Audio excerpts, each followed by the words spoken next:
चलिए वो कल हम आपको कहां तक बता दिए थे, कहां बताए थे? ईरान, तेहरान, भूटान, ओ भूटान तक बता दिए थे। ऐसे बोलो नहीं ना, भूटान। ईरान बोलेगा सब, कहेगा सब भूटान। ए मेरा कान खराब हो गया बोलते, मेरा कान खराब है जी। ये सब कह रही है यस सर। हाँ बताइए, ये सबको क्या समझ में आएगा? अंग्रेज कहिएगा तो आप लोग कानून सब खराब हो चुका रहेगा। अभी आप लोग को 30-35 में क्या समझ में आया? हाँ 35 नहीं, कितना 34 होगा, 38।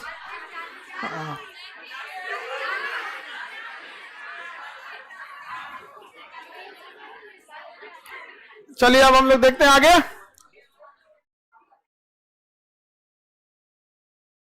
लाइव हो गए?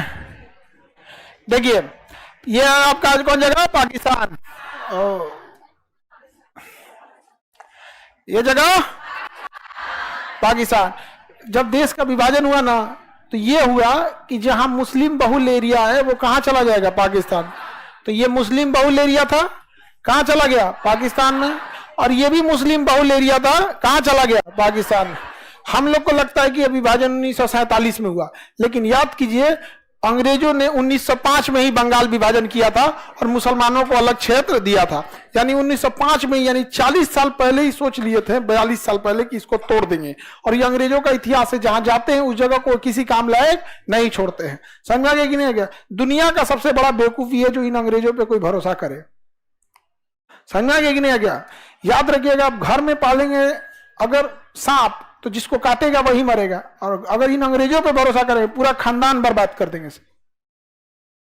ये किसी के नहीं होते हैं सब, ये दिमाग में बैठा के रख लीजिए, किसी के नहीं। ये हमारे पे परमाणु बम मारने चलाया था। मोदी जी को वीजा नहीं दिया अमेरिका आने के लिए, पाकिस्तान के फेवर में इतना लड़ाई लड़ा, पाकिस्तान में घुस के मार के चला है। अभी ये किसी के नहीं होते हैं सर।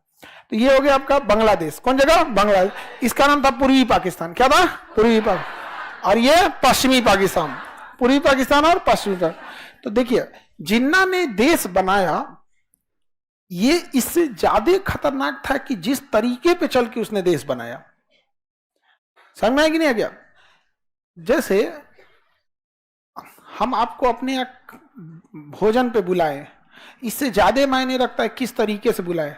कनपट्टी पे बंदूक रख के कहेंगे चल खाना खाए, चल चल चल बैठ यहाँ खाना खाए। दोनों के तरीके में क्या अंतर होता है? तो तरीका मायने रखता है। तो जिन्ना ने जो तरीका अपनाया था वो बहुत गलत था। इसके बाद वो पाकिस्तान, जिन्ना जो था, अंग्रेज इतने समझदार थे, उन सबको पता था कि जैसे विभाजन होगा ना, तो कोई ना कोई आदमी जो होगा वो विभाजन को या तो प्रभावित करेगा या कैंसिल करेगा, या इधर का उधर कब्जा कर लेगा, उधर वाला इधर कब्जा करेगा। दो ही हो सकता था, या तो विभाजन कैंसिल हो जाता, या तो नेहरू चढ़ जाते उधर, या जिन्ना चल जाता इधर। इसलिए उस चोट्टा ने क्या किया? सेना दिया ही नहीं। आजादी के बाद हमारे पास सेना नहीं थी। सेना का उस समय जो जनरल था उसका नाम था जनरल बूचर। बूचर था हम लोग का। आजादी के समय सेना प्रमुख कौन था? बूचर। करियप्पा साहब तो बाद में बने यहाँ पर। कौन था? बूचर। तो पाकिस्तान ने क्या किया? आतंकवादियों को चढ़ाया और कहा कि तुम कश्मीर कब्जा कर लो। तो इसने, पाकिस्तान ने क्या किया? कश्मीरियों से, आतंकवादियों से क्या कब्जा करा दिया? कश्मीर। और जनरल बूचर का हमको क्या पता है? यहाँ पे हमारा थोड़ी यही था। आतंकवादी सबका तो कोई धर्म मजहब ये सब कुछ होता नहीं है, ये इन लोग का कहना है। बाकी सबको पता है क्या धर्म होता है, क्या मजहब होता है। नहीं समझ में आया? पता तो सबको होता है। तो ये हो गया आपका कौन सा जगह? पीओके। अब ये है बांग्लादेश, पूर्वी पाकिस्तान। 1972 से पहले ये था पूर्वी पाकिस्तान। अब समझिए ध्यान से, आप हकीकत समझिएगा तो आपको पाकिस्तान नाम से नफरत हो जाएगा। जब इलेक्शन हुआ यहां पर, तो ये यहां तुम लोग इतना लेट दूसरे हॉल में था, लेट से थे। कार्ड चेक हो रहा, कहां है कार्ड तुम लोग का? विदाउट आई कार्ड नहीं आया करो। एक तो इतना खराब लगता है उठपटांग। कोई एक रहता है कि बहुत ज्यादा फीस रहती तो विदाउट आई कार्ड या फिर करता था। 200 रुपया मैप की फीस है, उसमें भी अगर चोरी से घुसने की कोशिश करते हैं समझो, तो ये गरीबी नहीं है, ये मेंटेलिटी है। आप समझिए आज के डेट में अगर 200 रुपया फीस के लिए नहीं है तो आके बोलेगा ना। लेकिन आपको क्या लगता है कि पटना में 3-4 महीने के कोर्स के लिए 200 रुपए के लिए और चोरी से विदाउट आई कार्ड घुसेगा? तो ये गरीबी बहाना थोड़ी है। अभी मेंटेलिटी बन गई है कि भाई अब कोई नहीं देख रहा तो घुस जाओ। आगे बढ़ते हैं। ऐसे भी कभी हम लोग किसी को फीस वगैरह के लिए जितना कम कर सकते थे उतना कम किए लोग।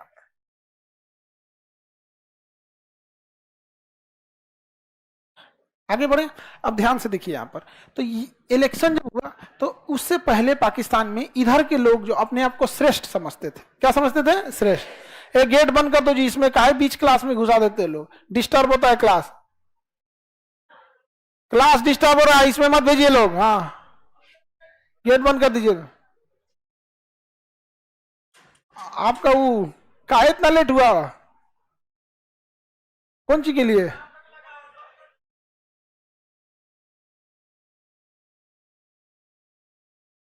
उसको किसी किसी हॉल में ले जा लो। विदाउट आई कार्ड वाले होंगे लोग ज्यादातर उधर।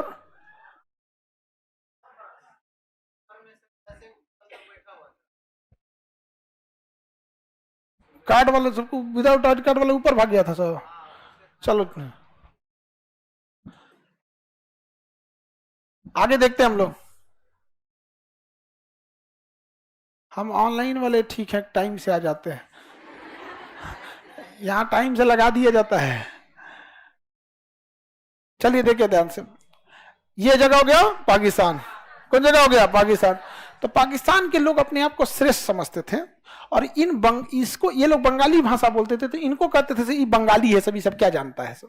तो यहाँ के लोगों को बंगाली बंगाली कह के बोलते रहता था सब। यहाँ पर नफरत कितना ज्यादा था कि ये जब यहाँ, क्योंकि उनका मेन देश तो ये था, सुप्रीम कोर्ट इधर ही रहेगा, सब कुछ इधर रहेगा। जब ये इधर से जाते थे पानी वाली जहाज से या फ्लाइट से, तो वहां उनको भया भेदभाव का सामना करना पड़ता था। समझ में आया कि नहीं गया? अजीब टाइप का।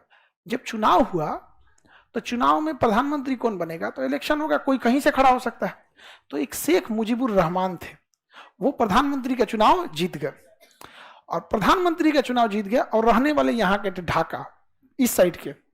जब वो शपथ लेने गए ना यहाँ इस्लामाबाद, तो उनको जेल में डाल दिया कि तुम बंगाली प्रधानमंत्री कैसे बनेगा। आप सोच सकते हैं कि ये लोग कितना नफरत कर सकते हैं देश से। केवल इसलिए उसको जेल में डाल दिया कि तुम बंगाली है, तुम क्यों चुनाव जीत गया। हमारे यहां अगर कोई नागालैंड से आएगा प्रधानमंत्री बन के जीतेगा, हम लोग शपथ दिलाएंगे कि नहीं? बिल्कुल। नरेंद्र मोदी गुजरात से आते हैं, गुजरात से आते हैं। सबसे ज्यादा सीट हम यूपी बिहार वालों ने दिया है, सबसे ज्यादा सीट दी है हम लोग यहाँ पर। कोई भी जीत के आएगा। कल को अगर मान के चलिए सबसे लंबा कार्यकाल तक और अच्छा कार्यकाल का मुख्यमंत्री अगर गिना जाता है तो उड़ीसा के नवीन पटनायक। मीडिया में ढोल ताशा नहीं पीटते हैं वो अलग बात है, लेकिन इतने साल से 20 सालों से पूर्ण बहुमत से होके, और आज पूरी दुनिया उड़ीसा पे रिसर्च करने आ रही है कि कैसे इन लोगों ने मेंटेन किया यहाँ पे। अगर कल को प्रधानमंत्री बन जाए, हम लोग को एक्सेप्ट करने में क्या जाता है? हमारे बिहार के मुख्यमंत्री प्रधानमंत्री बन जाए, सब लोग एक्सेप्ट कर लेगा। वोट डालना है, वोट डाल के जीत के आएंगे तो कोई एक्सेप्ट करेगा कि नहीं करेगा। लेकिन यहां देख रहे हैं, वोट डाला, जीता और उसको प्रधानमंत्री नहीं बनाया, केवल किस लिए? बंगाल। अब आप बताइए यहाँ के लोग क्या इस पाकिस्तान के प्रति वफादार रह पाएंगे? यहाँ विद्रोह हो गया। क्या हो गया? विद्रोह हो गया कि हमको जब तुम बंगालीय कहता है तो हम बंगालीय हैं, हम बांग्लादेशी हैं, भाड़ में जो तुम पाकिस्तान नहीं रहेंगे। यहाँ क्या हो गया? विद्रोह हो गया। अब यहाँ की सेना यहाँ के लोगों को मारने लगी और यहाँ पे शेख मुजीबुर रहमान और उन लोग भारत से क्या मांगे? मदद मांगे। यहाँ क्या मांगे? मदद। तो हम लोग मदद कैसे दे सकते हैं? अब यहाँ पे सेना अत्याचार करने लगी। यहाँ बंगाली लोग कहते थे शेख मुजीबुर रहमान को छोड़ो तो गोली मार देते थे। समझा? क्या मानने लगे? गोली मार। और यहाँ पे यहिया खान जो था उसने क्या बोला कि ये बंगाली क्यों बंगाली है? क्योंकि ये बंगाली बाप के पैदा है सब। एक काम करो, यहां से जाके यहाँ पे महिलाओं का रेप कर दो, जो बच्चे पैदा होंगे वो प्योर पाकिस्तानी होंगे। वहां से यहां ले आके 30,000 महिलाओं का रेप कर दिया सब, बंदी बना के लाता था सब। और वहां आर्मी का मेजर बैठा होता था। एज पूछता था, नाम नहीं पूछा जाता था। जैसे जैसे अगर आपको कैंप में लाया गया तो नाम पूछा जाएगा, नाम, पता, एड्रेस, ताकि आपका डॉक्यूमेंट तैयार किया। वहां ऐसा नहीं, पुरुष बाहर में गया, महिलाओं को लाता था, एज पूछता था, 35 साल इधर करो, 40 इधर करो, 20 इधर, 25 इधर। अब सोचिए, जो अपने देश में उसकी सेना द्वारा इतना अत्याचार हुआ, अब वहां के बंगाली लोग ने कहे कि हम खाना ना खाएंगे, कुछ ना, मर जाएंगे मंजूर है, लेकिन इन पाकिस्तानियों को मारेंगे। जो बच गए वो लोग भारत में आके शरण लिए, लोग भारत में आके शरण लिए। अब इंदिरा गांधी ने मानेक शॉ को बुलाई, उस समय भारत के फील्ड मार्शल मानेक शॉ थे, सैम मार, कि युद्ध करने की तैयारी की। उन्होंने कहा फरवरी का महीना, अभी युद्ध नहीं करेंगे हम, बरसात आ जाएगा और ये पूरा एरिया पानी में दह जाता है, युद्ध नहीं, फंस जाएंगे हम लोग यहाँ पे, बरसात खत्म होने दीजिए। तो उन्होंने कहा कि शरणार्थी इतने ज्यादा आ गए हैं और ये समस्या है, इतना जल्दी युद्ध क्यों नहीं होगा? कहा कि युद्ध में और चीजों में अंतर होती है, आपकी पूरी तैयारी करिए। तो इसी बीच वो रूस से जाके संपर्क स्थापित कर ली, क्योंकि पाकिस्तान चीन से संपर्क स्थापित कर लिया, क्योंकि खुफिया जानकारी मिल गई कि भारत अटैक करने वाला है, भारत अटैक करने वाला है। तो चीन इंटरफेयर कर देता, तो भारत उससे पहले कहां चल गया? रूस में। और रूस से भारत ने समझा दिया कि चीन के आने से पहले आप आ जाइएगा, आपको डरे, चीन अबे नहीं करेगा यहाँ पर। और अमेरिका चल गया, पाकिस्तान चल गया किसके पास? अमेरिका के पास। हमेशा ही दो बाप का है, अपन ओरिजिनल बात भूल गया, समझ आ गया कि नहीं आ गया? और वहां चला गया। दिसंबर का महीना आया, यहाँ पे भारत में बहुत सारे शरणार्थी आ गए। यहाँ जिन जिन लड़कियों का कोई अगर उसी के देश की सेना रेप कर दे, उसका भाई, उसका बाप सत्संग करेगा, हथियार उठा लिया और कहा कि हमको इन पाकिस्तानियों से मुक्ति चाहिए। और वहां सेना ने बनाया मुक्ति वाहिनी। अब मुक्ति वाहिनी सेना किसकी थी? बांग्लादेश वाला। भारतीय सेना पहुंची मुक्ति वाहिनी को, ये लो हथियार पकड़ो। क्या पकड़ो? हथियार, चलो मारते हैं। यहाँ पे सेना इंटर की, तब तक पाकिस्तान ने गलती कर दिया। पाकिस्तान ने क्या कर दिया? गलती कर दिया, इधर से हमला कर दिया। अब तो जंग जायज हो गई, अब तो जंग जायज। अब तो हम इजराइल वाला काम करेंगे ना, कि भाई तुमने पहले मारा, अब हम तुमको साफ कर देंगे। नहीं समझे? अब कोई दुनिया ये नहीं कहेगी कि भारत क्यों हमला कर रहा है, भाई हमने तो मुक्ति वाहिनी से बात कर रहे थे, अब तुम इधर मार दिए हमारे ऊपर, अब तो हो गया कांड। और वो मारने के लिए चल आया आगरा पे बम गिराने, उसको ऑर्डर किया गया ताजमहल उड़ा देना। आया ताजमहल उड़ाने, तो हमने तिरपाल से ढक दिए थे लोग। उस ससुरा 1 घंटा आगरा में उड़ा, उसको ताजमहल नहीं दिखा। अब बताओ, ये आंख के आन्हर, आगरा में तुमको ताजमहल नहीं मिला तो पेठा खाने गए थे। आगरा में तो ये चीज फेमस है, पेठा, ताजमहल, नहीं तो पागल खाना। आगरा का पागल खाना भी बहुत फेमस है यहाँ पे। तुम लोग को कम से कम ये चीज तो पता होना चाहिए, पागल खाने का पता करके रखो। अच्छा, रांची वाला पास है यहाँ पता? अच्छा देखो कितना ईमानदार लड़की है सर, रांची वाला पास है ये पता है हमको। हाँ, आगे बढ़े। अब देखिए गलती कौन कर दिया? पाकिस्तान। हमला कर दिया। क्या कर दिया? हमला कर दिया। तब तो युद्ध हो गया, जायज हो गया। मानेक शॉ ने पूरी तैयारी कर रखी थी, चारों ओर से सेना घुसा दिया। कहां पे? बांग्लादेश, चारों ओर से। और इस सेना की हेल्प कौन कर दिया? मुक्ति वाहिनी। दूसरे जगह जाते हैं तो हम लोग को आता पता नहीं रहता। अब कानपुर में जाएंगे तो आपको कौन पता कौन गली किधर से जाएगा वहां पर। अब मुक्ति वाहिनी वाले जो थे वो कहें कि चलिए चलिए बताते, ये घर उड़ाइए, कर्नल का घर है, उड़ाइए को, बम मारिए, इसको मार के उड़ा दिया, हेकड़ो उड़ाइए, यहाँ एक और लड़का पढ़ता है स्कूल उड़ा दीजिए, सेना वाले को उड़ाइए। यहाँ पे मुक्ति वाहिनी मिलके पूरे भारतीय सेना का स्वागत किया। इतना मार मारे लोग हम लोग बांग्लादेश को ना, तबाह हो गया बांग्लादेश चारों ओर। बांग्लादेश का उस समय गवर्नर, क्योंकि उसका वो राज्य था, पाकिस्तान का एक राज्य था, तो वहां गवर्नर रहेगा। तो हम लोग ने दबाव डाला गवर्नर पे कि तुम सरेंडर करो। तो गवर्नर ने कहा मर जाएंगे लेकिन सरेंडर नहीं करेंगे। तब तक गवर्नर गया था मेस में खाना खाने, तो यहां से एयरफोर्स उसका घर पे गिरा दी। और गवर्नर को फोन करके कहा गया, हमें पता था कि तुम मेस में खाना खा रहे थे, मेस वहां से महज आधा किलोमीटर 500 मीटर की दूरी पे था, इसलिए मारने गए कि अभी सरेंडर कर दो न तो मार देंगे। गवर्नर भाग गया। अब भारतीय सेना करी रे चोटा कह सरेंडर करके भाग, तो कहीं ने कोने खेत में भाग गया, कहीं ने कहा मिलवे नहीं किया। और यहां से हम लोग क्या किए, तबातोड़ फायरिंग करना चालू किए यहां से, और सेना अंदर घुस गई। और यहां से एयरफोर्स जो थी, एयरफोर्स यहां से घुस के बम्बार्डमेंट कर रही है। नीचे से थल सेना और ऊपर से समुद्र में थल नौसेना, समुद्र में मार के गर्दा उड़ा दिया गया पाकिस्तान वालों का, एकदम पगला गया सब कि भाई ये मार क्यों रहा है सब यहां पर। बताइए, हम लोग कभी किसी राजनीतिक मतभेद अलग है कि कहीं कोई राजनीतिक पार्टी है, कभी कोई राजनीतिक पार्टी है, कोई बंगाल में ममता बनर्जी को पसंद करेगा, कोई नहीं पसंद करेगा, समझा कि नहीं। अरे वहां के लोग पूर्ण बहुमत से जीता है तो वहां के लोग पसंद कर रहे होंगे, हम लोग को कौन सी पता भाई। अब सीधी सी बात है, जहां के लोग पसंद कर रहे हैं तो पूर्ण बहुमत से जिताए होंगे उसको। अब आपको उड़ीसा के बारे में क्या पता है, लेकिन पूर्ण बहुमत से जीत रहे हैं तो वहां की जनता उनको जिताई है यहाँ पे, खत्म। अब जैसे भारत में नरेंद्र मोदी, जनता पसंद कर रही है, जिताए यहाँ। लोकतंत्र में यही तो होता है यहाँ पे। लेकिन इसको पाकिस्तान वाला पागल हो गया, कहा कि बाप रे बाप, मार के तो गर्दा उड़ा दिया यहाँ पे, तुम क्या किया, गर्दा उड़ा दिया मार के। अब देखिए यहाँ पे तो पाकिस्तान वाले जो थे सब, पाकिस्तान वाले, उन्होंने सोचा कि यहाँ तो हम फंस गए, अब तो हम नहीं जीत पाएंगे, अब तो नहीं जीत पाए। अब पाकिस्तान वालों ने मान लिया कि अब मान के चलो हम हार गए हैं, कोई ऐसा काम करते हैं कि वापस उस जमीन ले ले। तो पाकिस्तान वाले ने सोचा कि ये एरिया कब्जा कर लेते हैं, ये एरिया कब्जा कर लेते हैं, क्योंकि भारत का ध्यान इधर है। और जब युद्ध समझौता होगा तो कहेंगे कि तुम मेरा वापस करो, हम तुम्हारा वापस कर देते हैं। सोच रहे हैं कितना खतरनाक था। और उसने खुफिया जानकारी निकाला कि यहां जैसलमेर का जो जगह था, यहां महज 120 फौजियों की ड्यूटी थी। कितने फौजियों की? 120 फौजियों की ड्यूटी थी, और सब सिख सरदार थे लोग। सब कौन थे? सिख सरदार। और उनके कमांडर था, जो कमांडर थे मेजर चांदपुरी, मेजर कुलदीप सिंह चांदपुरी। अब यहां पाकिस्तान वाले ने इस 120 सैनिकों को मारने के लिए 6000 की फौज भेजा। कितना? 6। और उस 6000 के साथ साथ आगे से उन्होंने टैंक भेजा, लगभग 100 की संख्या में। क्या भेजा? टैंक। ये टैंक अकेले के, इसको कोई मार ही नहीं सकता है टैंक को, बहुत मजबूत होता है टैंक यहाँ पे।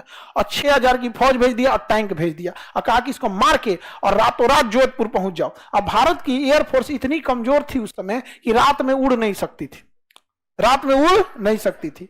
सोचिए, इतनी कमजोर एयरफोर्स थी, इसलिए हमला कब किया? सब रात में, रात में हमला किया सब। 120 फौजियों के ऊपर 6000 फौजी और पूरी टैंक रेजिमेंट लेके आ गया सब। सोचिए क्या इन चोटों को लगता है यहाँ पे। और तब दिल्ली से आदेश गया मेजर कुलदीप सिंह चांदपुरी को कि आप वापस हट जाइए, आप नहीं लड़ पाएंगे क्योंकि 6000 फौज है, आप हट जाइए। इसके बावजूद आप लड़ना चाहे तो आप अपने ऊपर। तो उन्होंने क्या कहा? 1.25 लाख नू एक लड़ावा तो गोविंद सिंह नाम रखा। गुरु गोविंद, हम लोग सौभाग्यशाली हैं, गुरु गोविंद सिंह का जन्म स्थल पटना है, पटना साहिब। यहाँ पे कंगन घाट है ना, कंगन घाट से उतर के जाएंगे तो सूरत पटना साहिब आ जाएंगे यहाँ पे। तो उन्होंने बोला भी था जब उनके यहाँ अपने अनुयायियों से कि चिड़िया नू में बाज लड़ावा, चिड़िया से हम बाज लड़ा, गीदड़ नू में शेर बनावा, और 1.25 लाख नू एक लड़ावा तब गोविंद सिंह नाम रखावा। मतलब अगर देखिए, एक व्यक्ति 1.25 लाख के बराबर तो नहीं हो सकता, लेकिन कहने का मतलब था अगर सामने 1.25 लाख की फौज खड़ी हो और कोई डट के खड़ा हो, तब समझिएगा कि वो गोविंद सिंह का शिष्य है। मतलब 1.25 लाख की फौज से भी पीछे ना हटे आप। तो भावनाओं को समझ रहे हैं? 1.25 लाख की भीड़ देख के लोग भाग जाएंगे यहाँ पे। हम अपन बैच छोड़ दे तो लोग भाग जाएंगे यहाँ से। बैचवा छोड़ दे कहते हैं दौड़ा दे तो बाबू तुम लोग छोड़ेगा कुछ? हाँ क्या? ऑटो वाले भी बोलते हैं इन बमनी के यहाँ ऑटो वाले जो होते हैं लोग, इनका कहना है, मतलब अब ऑटो वाले जब इधर से जाते हैं लोग ना, तो जब छुट्टी होता है तो रुक जाते हैं ऑटो वाले कि रुक जाओ खान सर का छुट्टी हुआ है। हम लोग अभी जब छुट्टी देते हैं ना, जैसे जैसे होली की छुट्टी होगी, तो होटल जितने होते हैं उनको हम लोग बता देते हैं कि हम लोग होली की छुट्टी देने वाले हैं। तो पूछते सर खोलेंगे कब? तो बता देते इस दिन को खोलेंगे, क्योंकि सुबह शाम तक 35-40 हजार बच्चे आते हैं, वो उस हिसाब से खाना बना लेंगे, खाना बर्बाद होगा, अच्छी बात नहीं है। आप लोग इस एरिया की इकोनॉमी चलती है, समझ में आएगी नहीं आ गया? यहाँ पे बहुत सारे विद्यार्थी कहता है कि सर लॉज भी है, तो देखिए लॉज महंगा नहीं है, उस जरूरत के हिसाब से आपका है, एवरेज है। ऐसा नहीं है कि आपका लॉज में 10,000 रुपया ले लिया जा रहा है। यहाँ लॉज 1700-1800 के बेड के हिसाब से चालू हो जाता है, 2000-3000 तक जाता है। एक बेड की बात कर रहे हैं, रूम की नहीं है, क्योंकि आपको तो सिंगल चाहिए। वो कितने से चालू हो जाता है? 1700-1800 से चालू हो जाता है, 2000-3000 तक जाता है, सिंगल बेड की बात कर रहे हैं। जिस दिन ये भी बहुत महंगा हो जाएगा ना, मान के चलिए कोई एक बेड का 5000 लेने लगेगा ना, उस दिन आप हमसे कहिएगा। समझ आ गया कि नहीं आ गया? जिस दिन सारे रास्ते बंद हो जाएं उस दिन कहिएगा। जैसे यूपीएससी में क्या हुआ था, यही ना हुआ था 2 लाख। अभी नीट में क्या हुआ है, हो गया। आप अभी देखिएगा पटना में जितने नीट की कोचिंग हुई सब 40% डिस्काउंट देंगे, सब का सब। जो कभी आपको ऐसे पलट के भाव नहीं देते थे, अब सब 40% 50% डिस्काउंट देंगे लोग। और वो डिस्काउंट परमानेंट ना कर दिए ना हम, तो आप कहिएगा परमानेंट कर देंगे यहाँ पे कि आप पैसे से बेरोजगारों से कमा लीजिएगा जी। कोई खेत गिरवी रख के आया है, कोई कर्जा लेके आया है, कोई सूद पे पैसा लेके आया है, और जब उसका 1-2 नंबर से नहीं होता है तो उसके घर वाले दोबारा पैसे नहीं ले सकते हैं, दोबारा सूद का कर्जा इतना हो जाता है कि बेचारा वो देखता है कि हम दोबारा कर लेंगे तो पक्का हम टॉपर्स में आ सकते हैं या हमारा अच्छा रैंक आ सकता है, लेकिन उसमें हिम्मत ही नहीं होती दोबारा करने की, सुसाइड करता है। अब सुसाइड करेगा? अभी कोटा में कुछ दिन पहले लड़की सुसाइड कर ली। सुसाइड नहीं करना चाहिए किसी को।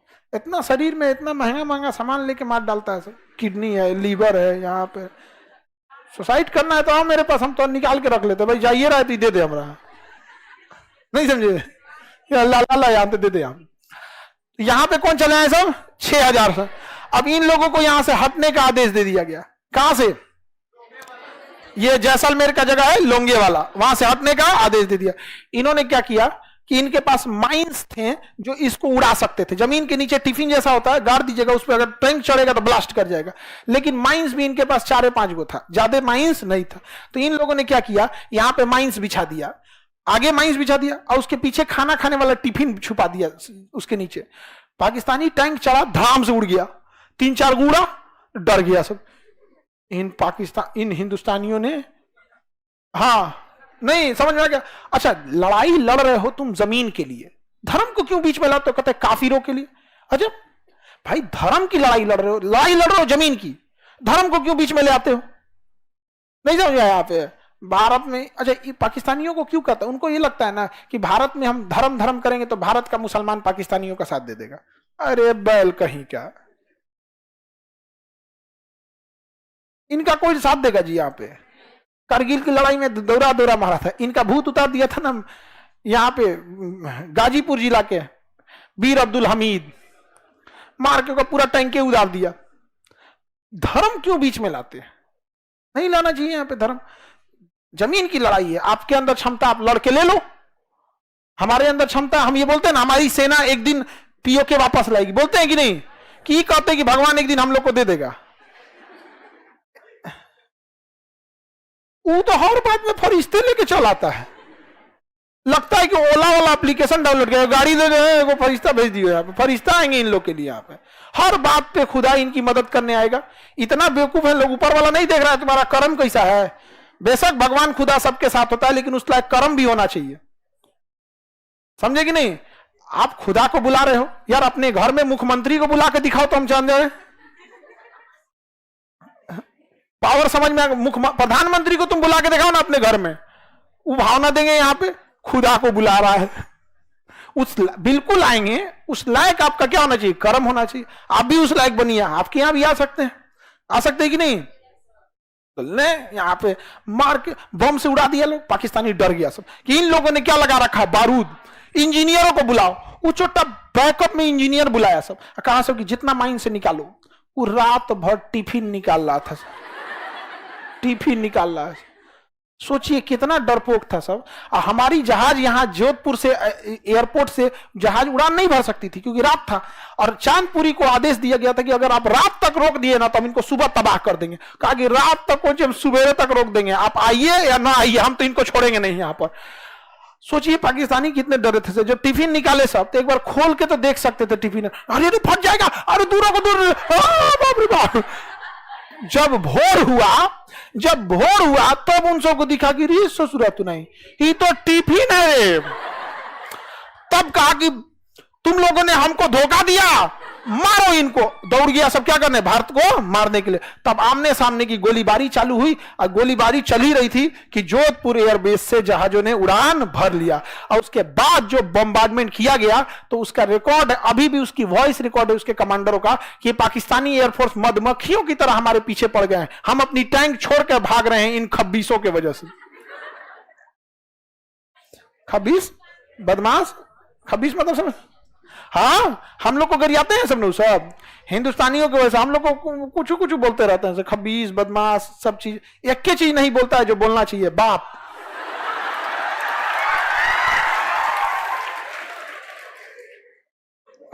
अगर आप बताइए एक बार कह देता है बाबूजी माफ कर दीजिए, नहीं माफ कर देते लोग, आराम से कंधा पे आप रखे आप बेटा माफ किए, चला, नहीं समझा, यहां उड़ा दिए। पाकिस्तान का इधर का सपना टूट गया। और जब तक ये इधर बिजी था, पाकिस्तान का मनोबल इतना गिरा कि 120 सैनिक मिलकर 6000 सैनिक और पूरी टैंक रेजिमेंट को तबाह कर दिए सब। और रात भर में ये लोग 1 इंच आगे नहीं बढ़ सके और टैंक छोड़ के भाग गए सब, टैंक छोड़ के भाग गया सब। आज भी जैसलमेर में जाइएगा ना तो पाकिस्तानी टैंक रखा हुआ है, वैसे ही म्यूजियम बना के देखो, यहीं पे पाकिस्तान वाले हैं यहाँ पे। समझ आ गया कि नहीं आ गया? पता नहीं सब वापस ले जाएगा सब। खैर वो लोग तो वापस नहीं ले जाएंगे, फरिश्ते आएंगे उनके लिए। हम लोग जैसे साधारण आदमी के लिए खुद से काम करना। और इधर क्या किया गया? धो दिया गया, मार के तबाह कर दिया गया पाकिस्तानी लोग को यहाँ पर। और यहाँ पे पाकिस्तान के पास यहाँ से अब इधर जो खाना पीना घट गया, बंगाली सब तो खाना देगा सब नहीं इनको, हाँ जो अरे दे दे सब इन लोग को, तो खाना पीना कहां से जाएगा? तो इधर से जा रहा था, गोला बारूद इधर से जा रहा था, नेवी मार के यहीं उड़ा दी था, यहां से गोला बारूद सब खत्म हो गया इधर। और दौड़ा दौड़ा मारी कौन? भारतीय सेना। अब पाकिस्तान के पास एक पनडुब्बी थी जिसका नाम था पीएनएस गाजी। पीएनएस गाजी ये दुनिया की सबसे खतरनाक पनडुब्बी थी उस टाइम की। ये पानी के अंदर चलती थी, पानी के अंदर रहते, पानी के अंदर, अब मिसाइल मार देती थी। पानी के अंदर चलने की वजह से कभी दिखती ही नहीं थी, दिखाई नहीं देगी, समझ आ गया कि नहीं? पानी के नीचे रहेगी कैसे दिखेगी? और इसको आदेश दिया गया कि तुम कराची से निकलो और जाके किसको मार दो? विक्रांत जहाज को। हम लोग का उस समय का सबसे बड़ा जहाज था विक्रांत, 1 किलोमीटर लंबा, कितना? और उसके ऊपर जहाज उतरती थी, जो एयरपोर्ट था उसके ऊपर। जहाज क्या था? विक्रांत, और इसके ऊपर क्या था? एयरपोर्ट। यहां लड़ाकू जहाज उतरती थी और वो पानी में ले जाके यहां लगा दिया, तैरता हुआ एयरपोर्ट। और यहां से मिसाइल भी मार रहा है। और जैसे यहां से एयरफोर्स बम गिराई, वापस फ्यूल भरने, हथियार भरने गई, तो यहां से उड़ा, ई बम गिराया, धड़ धड़ धड़। जब इसका फ्यूल खत्म हुआ, हथियार खत्म हुआ, तो ई कहां आएगा? अपने जहाज पे। तब तक ये फ्यूल भर के रेडी हो गई। बांग्लादेशी को यार टाइम तो दिया करो यार, भागने का भी टाइम नहीं देता। तो पाकिस्तानियों ने कहा कि अगर हम विक्रांत मार के गिरा दिए ना, अगर डुबा दिए, तो पाकिस्तान, इंडियन नौसेना का पूरा मनोबल गिर जाएगा। और यह हकीकत है, अगर विक्रांत गिर गया तो सब कुछ खत्म, क्योंकि सबसे शक्तिशाली जंगी बेड़ा वही था। और विक्रांत को अगर कोई मार सकता था तो पीएनएस गाजी मार सकता था। और चल दिया पीएनएस गाजी। जब चला था तभी दिखा था, यहां से पानी में अंदर घुस गया, पता नहीं चला कहां है कहां नहीं है यहाँ पे। अब क्या किया जाए? तो पीएनएस गाजी को अंडमान निकोबार में छुपा दिया गया। उसको साइलेंटली कहां भेज दिया गया? अंडमान निकोबार। विक्रांत को, गाजी को नहीं, विक्रांत को छुपा दिया गया। लेकिन यहां दिमाग लगाया नौसेना ने। उसने विशाखापट्टनम बंदरगाह पर क्या किया? हल्ला फैला दिया कि विक्रांत आ रहा है। कौन आ रहा है? विक्रांत। जबकि विक्रांत कहां था? हल्ला कर दिया गया विक्रांत कहां आ रहा है? विशाखापट्टनम।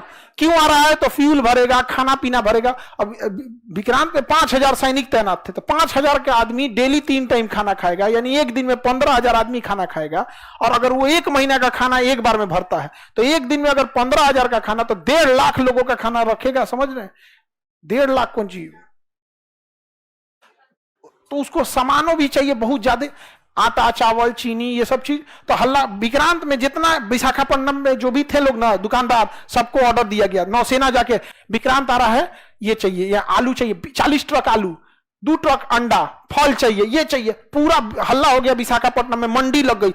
विक्रांत में जाएगा, विक्रांत में जाएगा। वहां कोनो जासूस फोन कर दिया पाकिस्तान में, विक्रांत आ रहा है। कौन आ रहा है? विक्रांत। अच्छा, पीएनएस गाजी को मारने की क्षमता अगर किसी में थी तो आईएनएस राजपूत में थी। एक जहाज थी जिसका नाम था आईएनएस राजपूत। और आईएनएस जहाज राजपूत खराब हो गया था, उसकी इंजन में कुछ गड़बड़ी आ गई थी, और उसके बनने के लिए उसे रखा गया था कहां पर? विशाखापट्टनम। तो सोचिए, आईएनएस राजपूत तो जा नहीं सकता था, कहां रखा हुआ था? विशाखा। अब बुला लिया गया पीएनएस गाजी को, कहां? विशाखा। कोई जासूस फोन कर दिया पाकिस्तान में, अब पाकिस्तान वाला फोन कर दिया पनडुब्बी को कि जाओ तुम विशाखापट्टनम जाओ, जाओ वहीं विक्रांत है, मार के गिरा देना। और जब वहां गया ना तो वहां कौन खड़ा था? आईएनएस राजपूत। मारा आईएनएस राजपूत, उधर आ गया पीएनएस गाजी। पीएनएस गाजी डूब गया। अमेरिका इतना गरियाया पाकिस्तान को कि तो हमारा इज्जत तो उतार दिया रे चोट्टा कहीं का।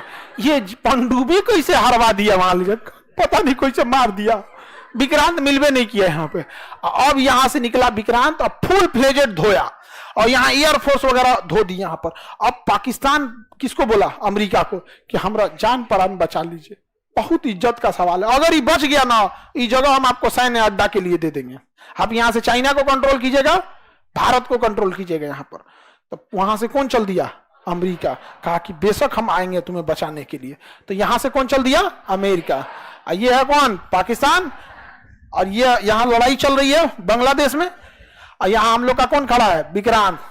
अब यहां से अमेरिका भेज दिया सबसे बड़ा जंगी जहाज, और उसके साथ कई जहाजों की पूरी बैटल ग्रुप चल रही थी।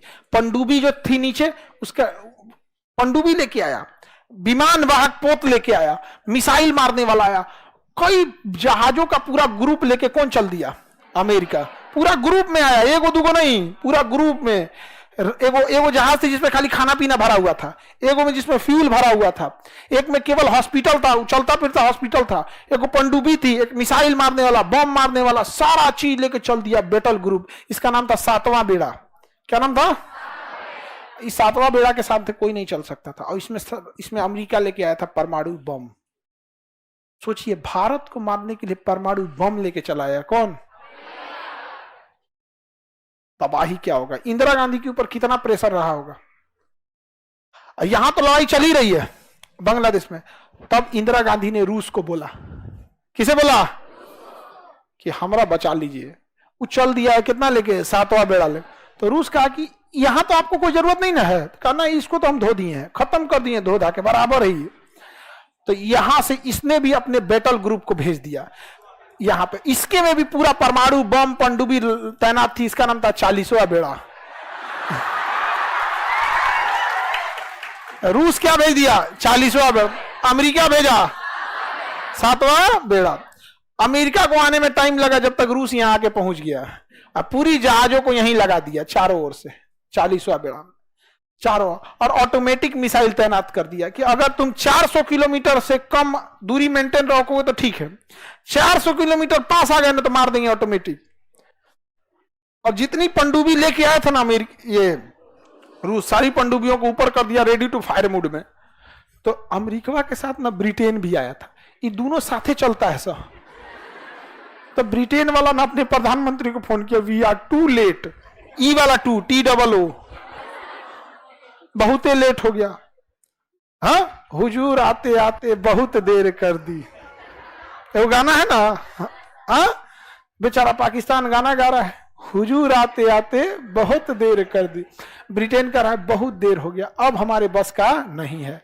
40वां बेड़ा आ चुका है। तो अमेरिका धमकी दे रहा है कि हमारे पास परमाणु बम है, हमारे पास परमाणु बम है, लगभग 100 की संख्या में परमाणु बम लेके चल रहे हैं। तो रूस ने कहा कि हमारे पास भी परमाणु बम है। और जब चला था ये बैटल ग्रुप ना, तो उस समय तक गिनती जो हुई थी वो 200 के आसपास थी। जल्दबाजी में पहुंचना था, गिनती नहीं हो पाई थी।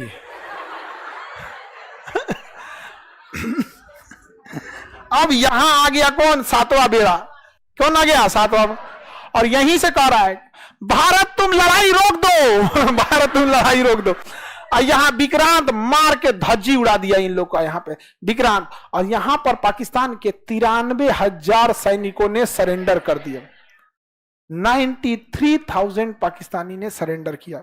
हम नहीं लड़ पाएंगे। जब सेना सरेंडर करती है ना, तो अपना स्टार हटा देती है, टोपी उतार देगी, बेल्ट हटा देगी, और हथियार को जमीन पे रखेगी। हथियार को जमीन पे रख, ये सरेंडर का होता है।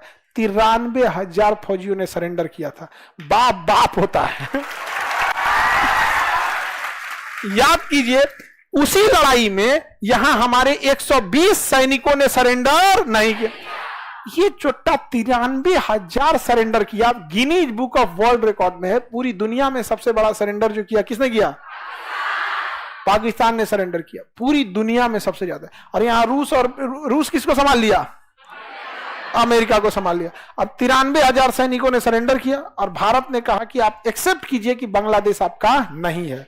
तो कहा कि हम एक्सेप्ट करते हैं कि बांग्लादेश आज से स्वतंत्र हो। कहा कि शेख मुजीबुर रहमान को छोड़िए।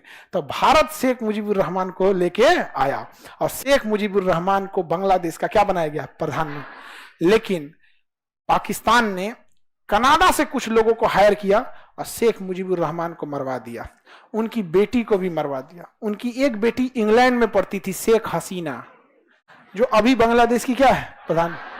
समझा गया? इसलिए जस्टिन ट्रूडो जब आए थे ना, अब भारत पे आरोप लगा रहे थे, तो शेख हसीना ने भी बांग्लादेश को बोला था और कनाडा को कि चट्टा कहीं क्या बोलता है, हमारे पिता के असैसिनेशन में कनाडा का हाथ था। समझा गया कि नहीं आ गया? यहाँ पे तो उधर निर्माण किसका हुआ? पाकिस्तान। लेकिन अमेरिका इतना दबाव बनाया भारत पर, और रूस ने भी दबाव बनाया कि भाई हमारा 40वां बेड़ा जल्दी खाली करो, हमरा औरों जगह लड़ाई लड़ने जाना है, समेटो यहाँ पे। तब तक मानेकशॉ इंदिरा गांधी से कह रहे थे कि इधरों का कब्जा करिए लेते हैं, इधर भी कब्जा कर ही लेते। लेकिन पॉलिटिकल प्रेशर इंदिरा गांधी पे ज्यादा था, क्योंकि अगर रूस अपना 40वां बेड़ा हटा लेता तो फिर अमेरिका चढ़ जाता। तो फिर वही हुआ कि हम इन 93,000 को लौटा देंगे। और शिमला सम्मेलन हुआ कि भारत और पाकिस्तान किसी भी विवाद को आपस में बैठ के सुलझाएगा, ना यूएनओ में जाएगा ना अमेरिका में जाएगा, शिमला समझौता में। इसीलिए जब भी पाकिस्तान यूएनओ में जाता है कि कश्मीर में जनमत संग्रह करा दीजिए, कश्मीर के लोगों से पूछ दीजिए, तो भारत कहता है कि सब पहले साइड कीजिए। ये देखिए, ये चोट्टा 1972 में साइन किया है शिमला समझौता कि हम दोनों आपस में बैठ के बात करेंगे। कहिए कि चले दिल्ली बिरयानी खिलाएंगे, इसको बैठ के बात करते हैं। आपस में बैठ के जब बात किया जाएगा तो हर समय जब भी बाप और बेटा बैठ के बात किया है तो सुना किसका जाएगा? बाप का। समझा गया कि नहीं आ गया? यहाँ पे तो पाकिस्तान का हाल हो गया, बांग्लादेश क्या हो गया? स्वतंत्र हो गया। ये बताइए, बांग्लादेश को स्वतंत्र करने के लिए सबसे बड़ा बुनियाद तो पाकिस्तान ने डाला था। इस तरह से भेदभाव होता है जी? मतलब तुम्हारे देश के लोग थोड़े से अलग दिखने में हो गए, भाषा अलग हो गई तो तुम उसको। अब आप सोचिए, ये पाकिस्तानी जब अपने देश के आवाम के नहीं हुए तो हमारे होंगे? हाँ, कुछ आदर्शवादी लोगों का कहना है कि पाकिस्तान से मतलब पाकिस्तान को ऐसे नहीं बोलना चाहिए, ये नहीं करना चाहिए। अजब हाल है, आप पाकिस्तान को अच्छे से नहीं जानते हैं। इसका कोई उपाय नहीं है यहाँ पर। इन गधों को, इनको, खैर ये लोग तो अलग दुनिया के लोग हैं, फरिश्ते आएंगे इनको बचाने के लिए। 93,000 के लिए नहीं आया, शायद लेट हो गया था। समझ आ गया कि नहीं आ गया? तो बांग्लादेश का निर्माण कब हुआ? 1972 में लड़ाई हुई, लड़ाई मान्यता मिला 72 में। कितने सरेंडर हुए? 93,000।